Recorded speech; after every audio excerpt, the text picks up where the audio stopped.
Shout out to my name is Sting, man. Damn, man. I can't rest for a moment because bomb. This guy just awared me. Just tells you how the internet moves fast as hell, man. So I was going on the old news, but everything changes in a day, man. Shit. So it seems like Félix Séguin and Éric Thibault are on fire. Once in a while, me and you, we get waves of new news from them. They go silent for a bit, and they already have the information. They just wait, and then they drop it on us. A new bombshell. 2 new bombshells dropped maybe today or yesterday. I'm not even sure. Let me see the date. Published today, yeah. 2 new bombshells, guys. You do not want to miss these. In fact, you don't even want to miss the last video. Do not skip them. You need to, there's videos once in a while like these that are crucial. If you're subscribed to this channel, I understand you can't watch all of them. It's understandable. But man, when I tell you, there's certain videos you need to watch, it's because you want to be able to follow in the future what's been going on, man. What's up, K6 Real? First one, so these 2 are going to be related to Frederic Silva and Gregory Woolley. The first one, we only have 2 for this video, all right? Don't worry about it. They're both equally important. So we've been reading news from La Presse, from Radio-Canada, from Journal de Montréal, Journal de Québec, TVA, and all of them. And my favorites are always Éric Thibault, and I think it was Éric Thibault, right? I know his last name is Thibault, so it's probably Éric Thibault. And Félix Séguin is my number 1, But the other one that we always read about, the articles that he writes, is Daniel Renault. Now, what's going on here? Why am I talking about the journalists? Well. History repeats itself. Do you know what happened? In the 90s, they had a contract on Auger, I think his name was. It was a journalist from, I think, TVA. Don't quote me on this. Or was it Radio-Canada? I can't remember. But he was a good-hearted person. He was a really, really nice guy. They didn't like the articles he was writing about the Hells Angels during the Biker War. And then I think Maurice Mambouché sent 2 rockers to go eliminate him. And they waited for him in the parking lot, and then they tried to off him, and luckily and thankfully he survived that, and that didn't silence him at all. He kept going after that. He's a legend. Now, guess what happened? Well, Daniel Renault, one of the guys we read the articles on. Apparently, Frederic Silva, because he's still singing and he's been giving us all sorts of bombshell information, they put a contract on Daniel Renault. We're not going to read the whole thing, but you need to understand is they put $100,000 bounty on his head. Damn, man. Crazy. Let me see what we can get out of this. Yeah, it's just there's nothing else to say, honestly. What else can you say about this? I just wanted more details who may have sponsored this. The quote from Silva is, "It's called shooting them in the feet." End of quote. And unbelievable. Sorry, man. I'm just trying to avoid reading a bunch of stuff. This was the one from Auger in the 90s. Give me a sec. Alexa, stop. Sorry, boys. Which one is this? I guess it happened before, too. 1973, there was another one on another journalist. We're not going to go back through history. I'm just trying to get... So this is Daniel Renault. I just want to get maybe who sponsored it. Can we get more details about this? I want to see some names. Now, look. So this is the details. Not happy about the articles the reporter was writing during his murder process. So Frederic Silva, he had offered $100,000 to have him assassinated, basically.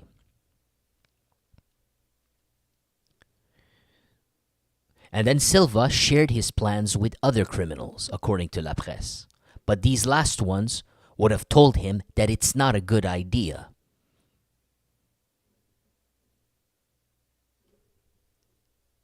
I don't understand.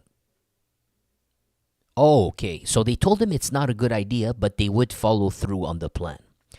They then canceled the plans 2 months later because they were estimating having more important problems to solve. Unbelievable, man. Daniel Renault was reporting to public audiences on the tribunal, reminding... Yeah, we're going to skip this. We're going to skip that. Yeah, see, that's the one from the 90s, man.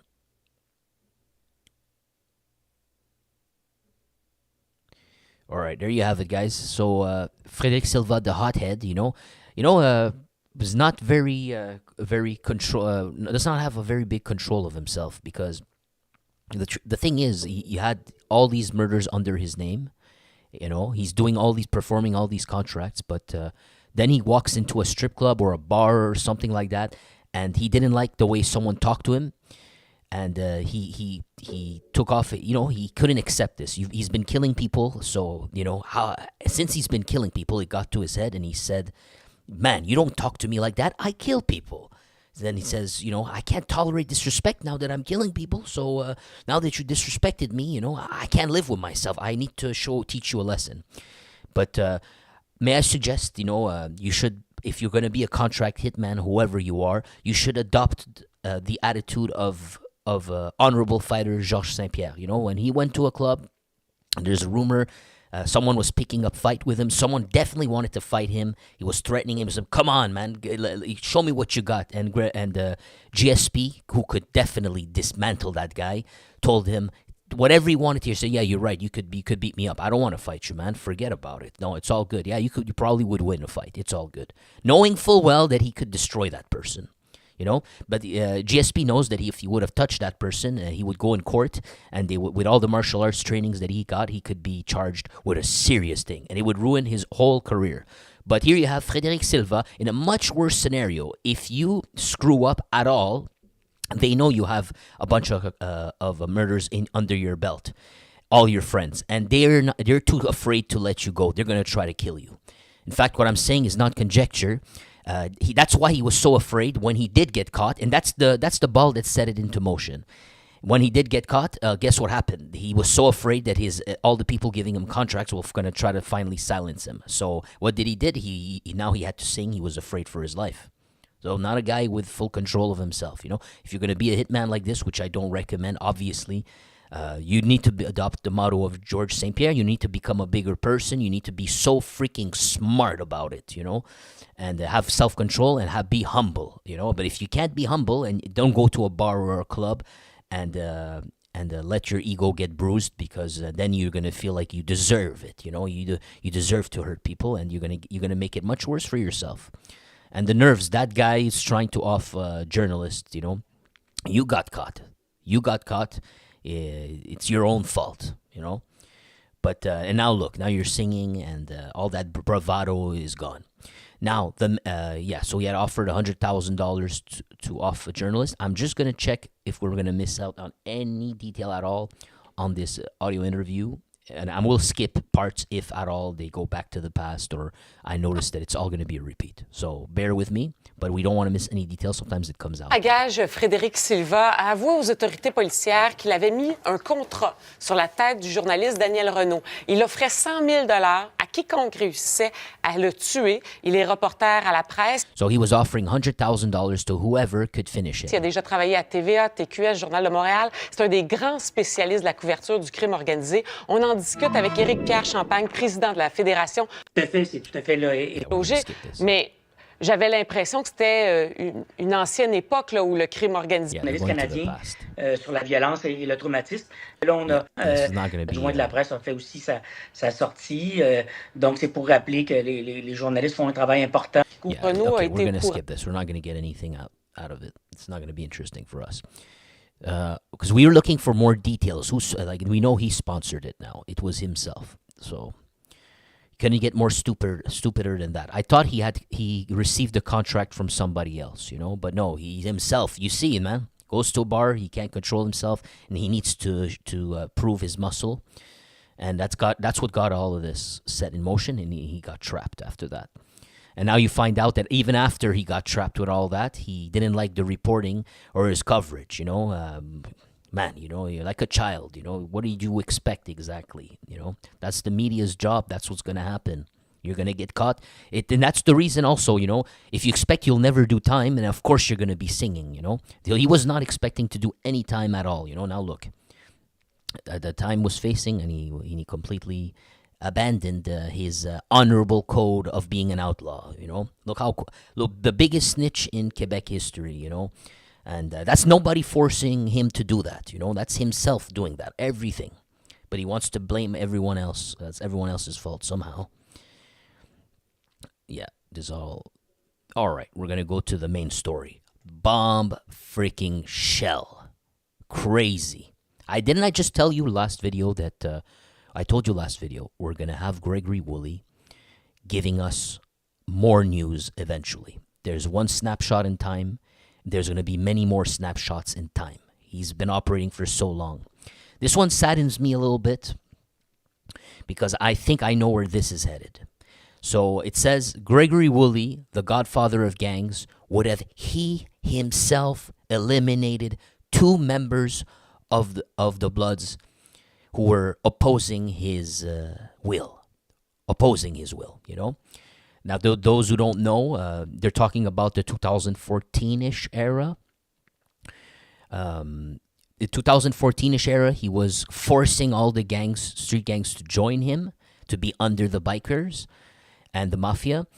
The red members, they didn't really have a problem too much working with the mafia or being part of their network because they've been working with them. They got opportunities from them. They were hanging out at certain of their cafes or pizzerias a long time ago. But they were always mistrustful. One of their leaders, or the leader, the face of it was Big Chenier Bo-Gars.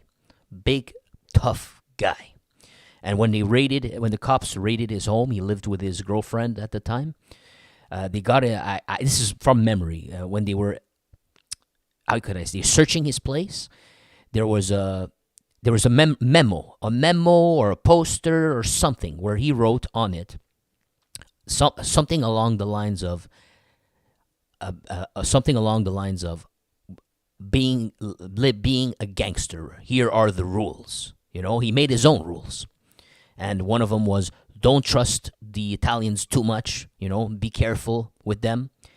F the bikers, basically, too, screw them too. And, and we come first, basically. And he didn't, something along the lines. It was a long time ago when I read that report. And, what was I say? A few years before that bust, I accidentally, really pure luck, pure chance, I met his best friend, or at least I'm sure he has more than a few best friends, but usually. But I met one of his best friends by accident, by pure luck. I don't know the guy, but I randomly met him through a family member, and I spoke, had a small conversation with him, and not about this stuff, obviously. Never dared to ask anything, but he told me that.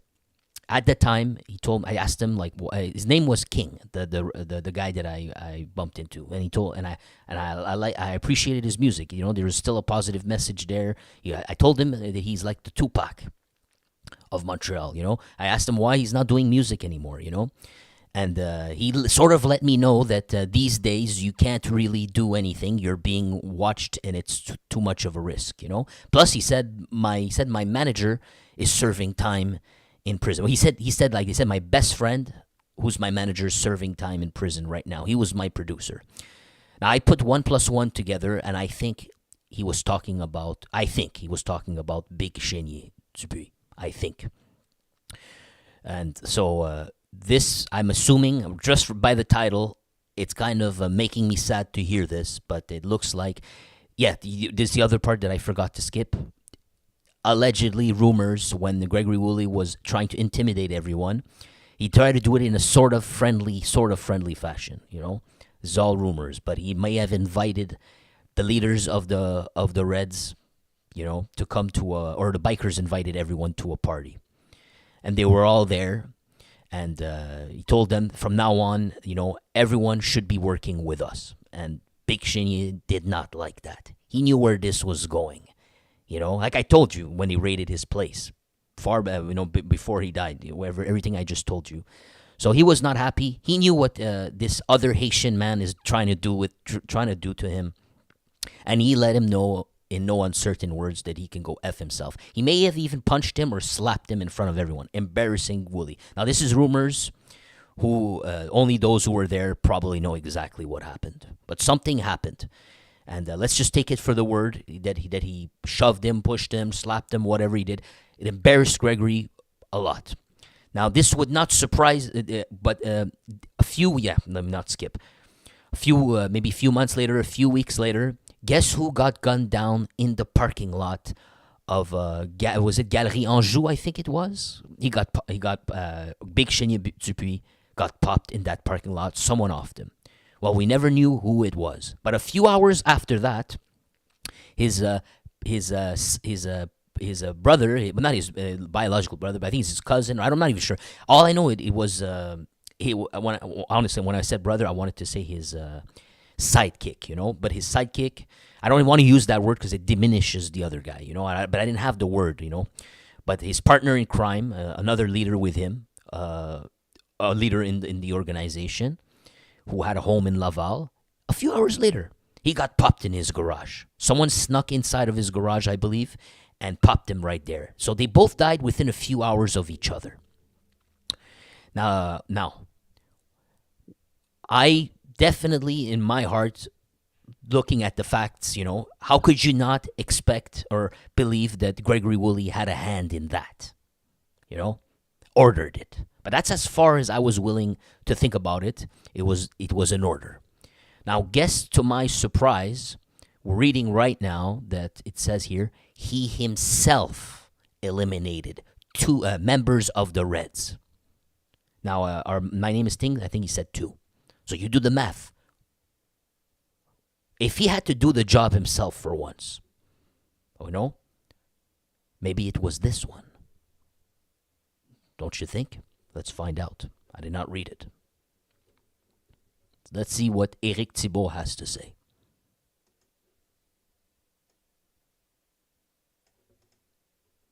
Peut-être lu ce dossier ce matin dans le Journal de Montréal de nos collègues Éric Thibault, Maxime Delan et Félix Séguin sur Gregory Woolley.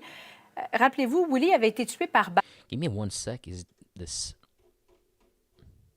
This is Daniel Renault. Sorry, I just wanted to see if they were talking about him. All right. En novembre 2023, devant sa conjointe, devant son bébé aussi, ça s'était passé dans un stationnement d'un CLSC à Saint-Jean-sur-Richelieu. He's just saying Gregory Woolley got killed in 2023, in front of his child, in front of his girlfriend, etc. Woolley qui était considéré un peu comme le parrain des gangs, qui aurait lui-même, c'est ce qu'on apprend, éliminé 2 membres des Rouges qui étaient opposés à ses volontés. And we are finding out that he himself had eliminated 2 members of the Red Side himself, that were opposing his will. Et c'est le tueur à gages Frederic Silva qui l'a dénoncé en And it was the hitman Frederic Silva that revealed this. Collaborant à la plus grosse enquête policière en cours actuellement au pays. Éric Thibault est avec nous. Bon après-midi, Éric. Bonjour, Julie. Alors, Frédéric Silva, finalement, qui a décidé de se mettre à table, comme on dit. So Frederic Silva decided to come to the table, as we say. Oui, Yes. Il se met à table et selon nos informations, il y aurait pas moins de 65 complots de meurtre. And according to information, he has revealed no less than 65 murder plots. Qui pourraient être élucidés grâce à ses confessions. That could be solved thanks to his confessions. Et hier, on vous parlait d'un contrat de meurtre que Woolley aurait passé pour faire assassiner un membre des Hells Angels. And yesterday we learned that Gregory Woolley would have passed a contract for murder of a Hells Angel. We just covered it in a previous video, André Sauvageau. Prison. André Sauvageau, qui a été empoisonné au fentanyl. Who was poisoned with Fenty. Aujourd'hui, on vous révèle que Woolley n'a pas été seulement dénoncé là, comme étant quelqu'un qui passait des contrats, mais... And today we are revealing to you that Gregory Woolley was not only someone that would simply hand off contracts to people. No. In fact, he was doing it himself too. Aussi comme quelqu'un qui commettait lui-même des meurtres. Et en 2012... In 2012, yep, here we go. We're going to exactly those 2 people I just told you about. Woolley aurait éliminé évidemment deux membres influents des Rouges. Woolley would have himself eliminated two influential members of the Reds. You can almost assume it's the two guys now. Gang de rue là, très présent à Montréal-Nord. The two members or two leaders from Montreal North. Parce que ces gens-là s'opposaient à travailler de concert avec les Hells Angels. Because these two were refusing to submit to the will of the Hells Angels and to join them by force. Il faut savoir que Gregory Woolley, c'est quelqu'un qui était issu des gangs de rue et que l'ancien chef des Hells Angels, Maurice Mambouché, est allé chercher pour venir travailler pour les Hells Angels. Il lui a donné là, des patchs, des couleurs comme membre en règle des Rockers. So he's just saying that Gregory Woolley was recruited by Maurice Mambouché to come join them, and he was a street gang before. Un ancien club-école des Hells durant la guerre des motards. Et Woolley avait expliqué à Boucher que pour que les motards soient plus forts sur le marché criminel, sur le marché des stupéfiants. And Woolley had explained to Mambouché at the time that in order for the Hells Angels to solidify their control in the market, they needed to recruit the street gangs to work for them. Ben, ce serait une bonne idée de convaincre les gangs de rue de travailler pour eux autres. Alors, c'est ça que Woolley a tenté de faire à partir de 2011. And that's exactly what Gregory Woolley attempted to do starting in 2011. 2012. Et puis, il y avait de la réticence de ces deux membres rouges. Là, and there was a reluctance from these two members of the Reds. Qui étaient influents, des vétérans. Là. Il y avait le chef des Bo-Gars qui s'appelait... There was the chief of the Bo-Gars, so Chenier Dupuis is who I told you about. There you go. Chenier Dupuis. Et il y avait un autre membre des Rouges qui s'appelait Lamartine Sévère-Paul. And the other member who was Lamartine Sévère-Paul. That's the guy I told you who got popped, I think, in his garage in his home a few hours later. Or was it a few hours before? I think it was a few hours later, that same evening. Et ce qui s'est passé cet été-là, l'été 2012... And what happened that summer 2012? C'est que il faut s'imaginer la scène là un peu là. Woolley, c'est à l'époque là, à ce moment-là, c'est quelqu'un qui est considéré comme un des plus importants personnages dans le crime organisé à Montréal. One must understand that at that time he was one of the most important members in Montreal, gangs or underworld. Au Québec. Et il se retrouve dans un bar du centre-ville de Montréal. And he finds himself inside of a bar in downtown Montreal. Il y a un meeting avec There's a meeting les gangs de rue. With the street gangs. Ces membres des Rouges là. And members of the I say the Reds not because I'm an idiot, but because I can't say it. You know, I said it once in the video. It's gonna get me dinged. That's why. But there was a meeting inside of a bar between him and the Reds. Et la chicane éclate. And the argument erupts. Et Chenier Dupuis, the leader, ose gifler Woolley, punches Gregory Woolley devant d'autres motards, in front of other bikers, en utilisant un langage pas trop poli, by insulting him and all that. Pour l'humilier, in order to humiliate him in front of others. Devant tout le monde. Et selon des rapports de police qu'on a obtenus, and according to police reports that we have obtained, les motards auraient conseillé à Woolley de régler le problème. And the bikers would have then suggested to Woolley to solve the problem. De régler le cas de Dupuis. Sinon, and to solve the problem of Chenier Dupuis. Il allait perdre le respect dont il bénéficiait dans la rue du milieu criminel. Because or else he would lose respect in the streets. Alors c'est ce qu'il aurait fait selon les confessions du tueur. Sorry, I gotta block this out. Bagage Frederic Silva. Silva connaissait très bien Woolley. And that's exactly what Frederic Silva confessed. That this is what happened. Woolley était son meilleur client quand il... Woolley was Frederic Silva's best client. C'était question de faire du ménage, d'éliminer des gens. Oui. Effectivement. Toujours fascinant à lire. Éric Thibault, je le rappelle, journaliste pour notre bureau d'enquête. Merci beaucoup, Éric. So, we're going to see if we can... Yeah, I would like to show you that picture, but you know what's there, and it's gonna, I think it's still captured. The AI still captured it, so it sucks because I'm gonna do this, and it's gonna get demonetized. I'm gonna have to go temporarily suspend it so YouTube can validate that it's okay, BS like that. So, yeah, this is repeats. Yeah, this is repeats for us.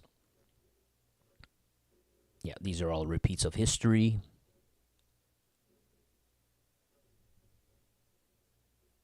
This we just found out in the video. On the 10th of August 2012, at 6:52 p.m., Dupuis got crippled with bullets by a black suspect in the parking lot of Galerie d'Anjou, in front of Bâton Rouge restaurant. So Gregory Woolley was that man. He did it himself. It was personal. Think about it. It was so personal. All this time, he's been sending people to kill, in his late stage of his career. But he had to do this one himself. He wanted it. He wanted this one. So, sorry about that.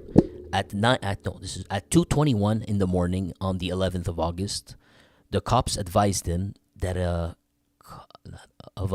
advised who? Give me a sec. Oh no, the cops were advised that they received a call at to 911. I thought I was going to say it at 11:01. Doesn't make sense. At 9:11, I mean. That Lamartine Sévère Paul, a close friend of Dupuis, was dying basically in his home after having hit by multiple projectiles.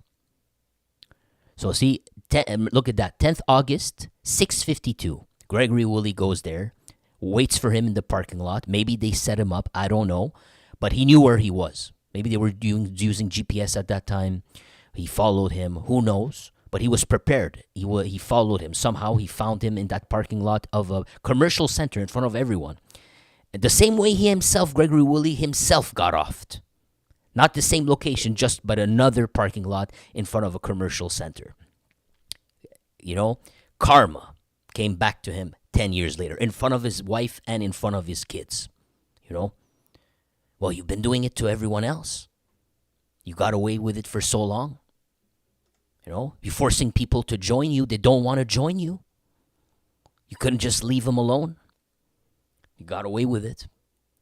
It's hard to feel sorry for a guy like that when you read this. 10th of August, 6:52 p.m., off to Chenier Dupuis.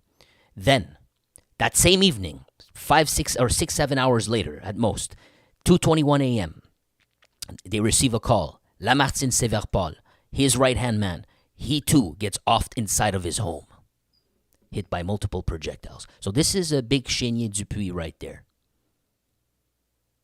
Man, time went fast. And then himself, Gregory Woolley, decade later, he goes away. So it's even harder to feel bad for how he went a decade later. It's hard. It's hard, man.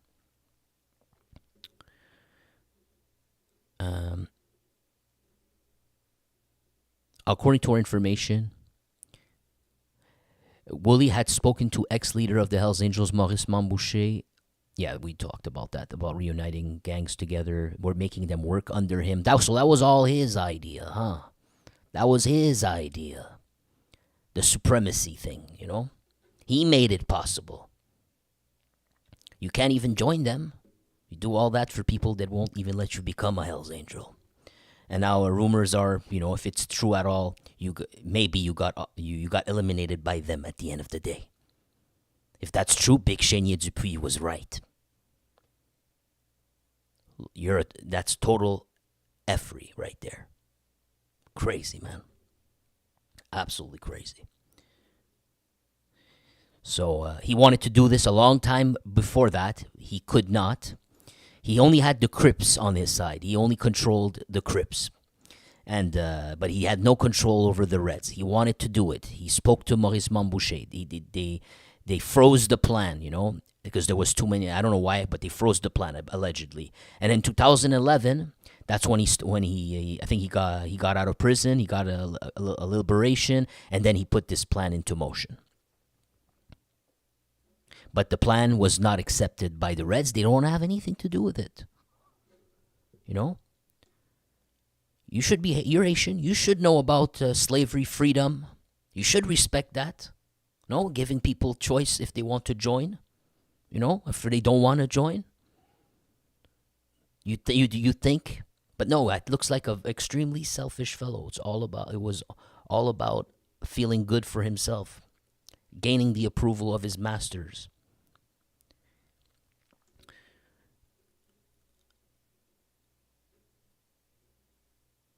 Look at that.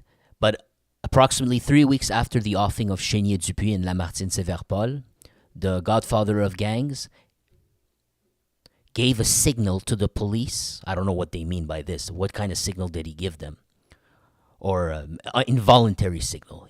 I don't know. And there's an indication, somehow, I don't know how, that the dreamed alliance that he always wanted had finally concluded. And we have the evidence of this, because when there was the mafia wars between the Italian mafia, the two sects, if you will, I use this loosely, but the Calabrians versus the Sicilians, at a certain point, the people who were friends with Chenier Dupuis, his underlings, literally, and I'm saying this literally, they knew each other, was his homies.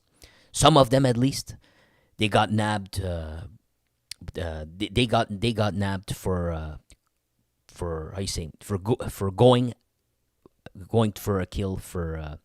So by that point, the Sicilians were still friendly with the Hells Angels. They were still all working together, but it seems like they got the contract to go off Rénal Desjardins' buddy there, and they did the job. They did this job. Let's keep going. What else we got here?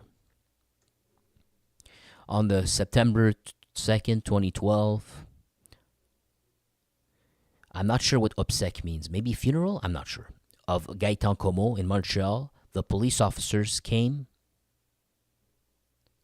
Were flabbergasted to see Woolley arrive in the company of lawyer of the clan, Rizzuto clan, Loris Cavalieri. Yeah, we remember that. That's the picture. Now look, let's continue here. It says, this alliance of factions in organized crime no longer holds for since at least 2 years. And as we've seen, this whole thing has exploded in a spectacular fashion. Now, the street gangs all across the province are looking into this forced supremacy thing and saying, no freaking way, Jose. Plus, look, who's been keeping things under the fold? It looks like it was Gregory Woolley using street gangs the whole time to keep this under the fold. And that was a big part of the power that these bikers held in cities. And now that this power is gone, did you notice that it's the street gangs that are, if you will, attacking the Hells Angels, and the Hells Angels are not exactly responding? Now, I don't believe in they could respond, they're just only not responding. I don't buy that part. In a ruthless business like this, it's you want to be the most powerful as possible, and etc. You're never gonna let yourself look like this. But it's my personal opinion. Looking at this, I know nothing, honestly. I'm just reading this stuff, putting things together. It seems like they're, a lot of their. Sure, they have the money. Sure, they do have the money. That's for damn sure. They can spread the money around, but it's the muscle moving. And it looks like a lot of this muscle was the street gangs doing everything. And if you look, Montreal, you see this. You look, the BFM and the Alboivin organization, they were running things for them back then. Now that they're not, look at the havoc. Look at how unresponsive the Hells Angels are to all this. Offering territories, canceling the tax, allowing to be robbed for millions of dollars and saying you don't need to pay us back. You're going to tell me they're just trying to be nice. because they could destroy them all, but they just trying to be nice. I don't buy it. You know? Looks like there's a necessary conclusion or hypothesis we need to consider in all this. That this whole time, their street gangs were holding this, were helping to have this control over all these operations, but they were getting none of the credit. The Hells Angels were getting all the credit, all the notoriety. But it was him, people like him, all across Quebec. He's not the only one. Believe me, if you've been following the channel, he's not the only one. By the end of it, he realized he's not the scariest boy in the ring. And he paid for it. He got offed himself. He tried to have a meeting with Arab Power to tell them to stop extorting that real estate mogul. And they looked at him like, you're nothing to us. You're food over here. You're not gonna scare us into anything. And then, I don't know, a year or two later, he's gone. And it's happening all over the place. Look, I don't like any of this at all, whatsoever, you know? But I'm just trying to to analyze the situation and tell you how it is. But my opinion of how it is, you know? Who knows? I don't know. I have no, I have no feet in any of this, you know? I'm just a citizen reading this, trying to figure things out, you know? And I'm not cheerleading for anybody. Not for one side or the other side or anything like that. I think that all of this is pretty disgusting. Pretty sad, pretty vile. I felt bad for Woolley for a moment there. And then you look at what he's been up to in the last 10. Crazy. Anyways, man, we're going to cut this video here. So, 2 bombshell today. If you haven't watched those videos, these are definitely too important. You should not skip. A lot of things to be learned from this. And these are key events historically that we will be referring to in the future as we discover more things and mysterious things that will have no answers at the time. Well, there'll be more news report, new events that are going to be not related to this specifically. But what we learned today is going to help us to assume things later on and find out if we're out right after. But we need to base them on facts, on history, things that happened. And today is one of those days where we discovered some of these facts. Gregory Woolley did it himself. He actually did it himself, huh? He couldn't take that punch, you know? But he tried. But karma comes back to you. It's crazy. Anyways, man.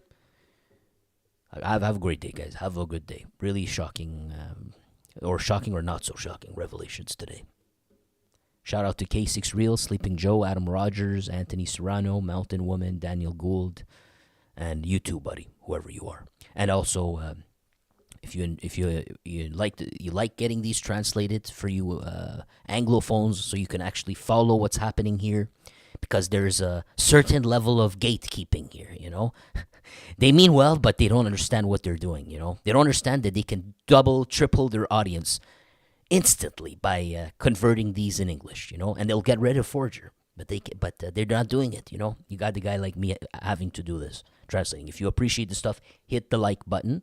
We'll keep doing this, and do consider joining, becoming a donor. Click the join button to help me out, you know, because like I told you guys, maybe eventually I'm strongly considering not even doing this anymore. It'll be done, you know. It won't be your fault. It's because it's not panning out at all through YouTube monetization or whatever. Every second word gets demonetized. There's just too much, and the channel's shadow banned, which means it doesn't grow. I'm wasting my time here, except for a few likes and the kind comments. So help me out. Hit the like button, and if you're not tight with money, it doesn't cost you anything, and you like this stuff, then consider becoming a donor to the channel.